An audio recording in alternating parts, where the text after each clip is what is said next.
ரிஷப ராசிக்காரர்களே, ஜூன் 2க்கு பிறகு உங்கள் அதிர்ஷ்டம் திடீரென மாறப்போகிறது. தயாரா? இந்த மாதத்தில் ஒரு முக்கியமான மாற்றம் நடக்கப் போகிறது. அதை தெரிந்து கொள்ள இந்த வீடியோவை கடைசி வரை பார்க்கவும்.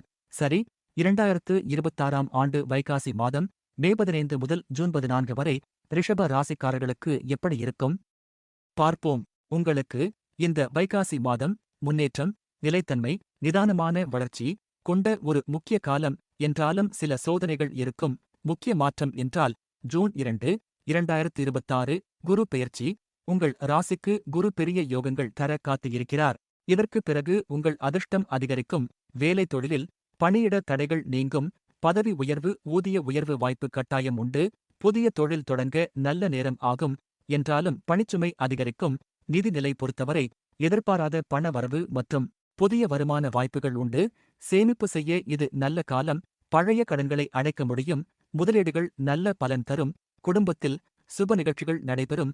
சொத்து நிதி ஆதாயம் கிடைக்கலாம். என்றாலும் குடும்ப உறவுகளுக்கு இடையே சிறிய கருத்து வேறுபாடுகள் வரலாம். பேச்சில் நிதானம் அவசியம். மாணவர்களுக்கு உயர்கல்வியில் முன்னேற்றம் உண்டாகும். ஆசிரியர்கள் மற்றும் குடும்ப உறுப்பினர்களின் ஆதரவுகள் கிடைக்கும். ஆரோக்கியத்தை பொறுத்தவரை பழைய உடல்நல பிரச்சினைகள் குறையும். மன அழுத்தம் குறைந்து மன அமைதி கிடைக்கும். என்றாலும் உடலில் சிறிய சோர்வு இருக்கலாம். ஓய்வு எடுத்தால் சரியாகும். கவனமாக இருக்க வேண்டிய நாட்கள் ஜூன் 3, 4. ஹஸ்ட்ரோ தமிழ் வியாசா ஸ்ரீயின் சித்திரை மாத பலன் உங்களுக்கு சரியாக இருந்ததா?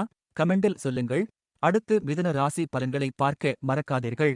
மேலும் லைக், ஷேர், சப்ஸ்கிரைப் செய்யவும் மறக்காதீர்கள். இங்கு கூறப்பட்டவை பொதுவான பலன்கள். தனிப்பட்ட ஜாதகத்தை பொறுத்து மாறுபடும். நன்றி. வணக்கம்.